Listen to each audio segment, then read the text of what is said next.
Hello বন্ধুরা, আমার চ্যানেলের নতুন একটি ব্লগে আপনাদেরকে স্বাগত জানাই। আজকে সকালে উঠেই গ্যাসটা শেষ হয়ে যাবে মনে হচ্ছে রান্না করার আগেই, তাই ওকে বললাম গ্যাসটা নিয়ে এসো দেখি।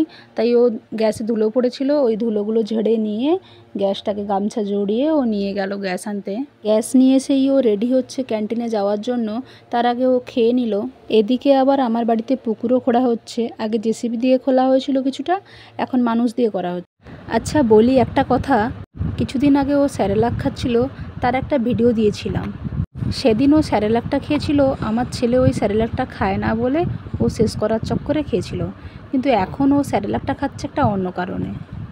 ওর মুখে ভীষণভাবে ঘা হয়ে গেছে, ঠোঁটে মুখের ভেতরে কেমন যেন ঘা হয়ে গেছে বেশি করে। ছবিটা দিলে বুঝতে পারতেন, কিন্তু ও ছবি তুলতে রাজি নয় ওর মুখটা কেমন হয়ে গেছে বলে।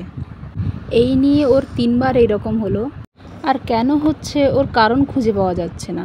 তো এইবারে ডাক্তার দেখানো হলো, আগেও ডাক্তার দেখানো হয়েছে, এবারে ডাক্তার দেখানো হলো। ডাক্তার বলল এটা তার কোনো একটা ওষুধের রিয়াকশানে হচ্ছে, এটা অ্যালার্জি টাইপের হয়ে গেছে ওর।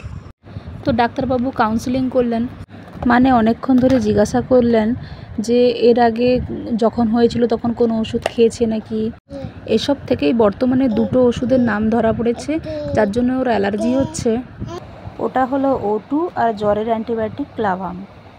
এটা এ কারণেই বলছি যে কেউ যদি কোনো ওষুধ খান তাহলে অবশ্যই আপনারা ভেবেচিন্তে ওষুধ খাবেন, আর ওষুধ খাওয়ার পরে কিছু হচ্ছে নাকি ওটাই একটু লক্ষ্য রাখবেন। তো যাই হোক, কথা বলতে বলতে আমার সারাদিনের অ্যাক্টিভিটি দেখানো কমপ্লিট, আর বর্তমানে আমার রাতের রান্নাও কমপ্লিট হয়ে গেছে। তো আমি এবারে চললাম শ্রীনুর সাথে খেলতে। ভিডিওটি এই পর্যন্ত, দেখা হবে নেক্সট ভিডিওতে। ভিডিওটি ভালো লাগলে অবশ্যই একটা লাইক করবেন।